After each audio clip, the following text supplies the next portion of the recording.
Hi guys, happy blessed Sunday sa inyo. Itong at Yasumi, kailangan ko maglinis ng bike. Pero kanina, naglinis naman ako ng ng kwarto ko, vacuum ako, naglinis din ako ng CR. Siyempre, kailangan malinis, madami na eh. Kailangan ng linisan. Yes, kasi yung bowl. Ganun talaga. Nasa abroad tayo eh. Nandito nga pala ako sa Japan. Obvious naman, di ba? Ayan po. Sa una, akala ko, kasi mainit yung dala kong tubig. Hay, hindi pala. Ang bilis niya lumaway kasi sobrang lamig pala sa labas. Mas naka-short pa ako, kaya abang talaga. Kaya namamadali ako eh. Akala ko okay na eh.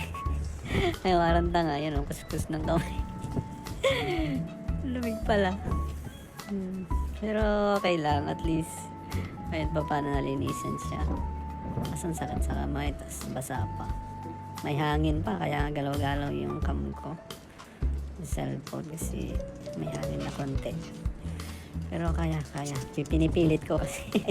Sadya na kayo, namamadali ako.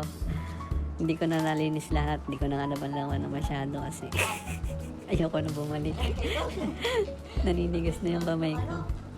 Ayun, kasama ko, sinisigawan ako dyan. Nabubulol na ako. Sorry.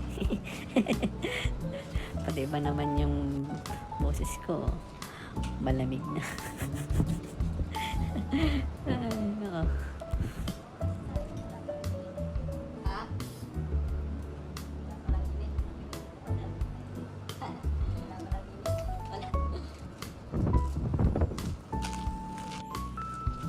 Pero kahit ganun pa man, tuloy natin. Nandito na tayo eh. Kaya sana supportahan niyo yung vlog ko. Minsan lang naman kasi ako makapag-upload kasi alam niyo na may trabaho din.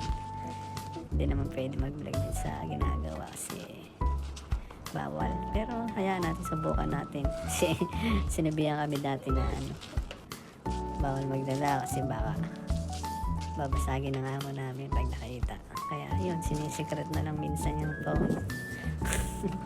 Siyempre, ganun talaga.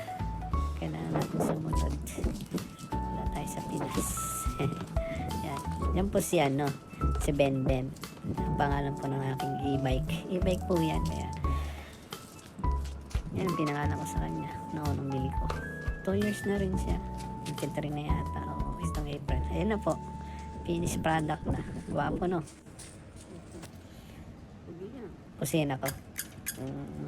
Thank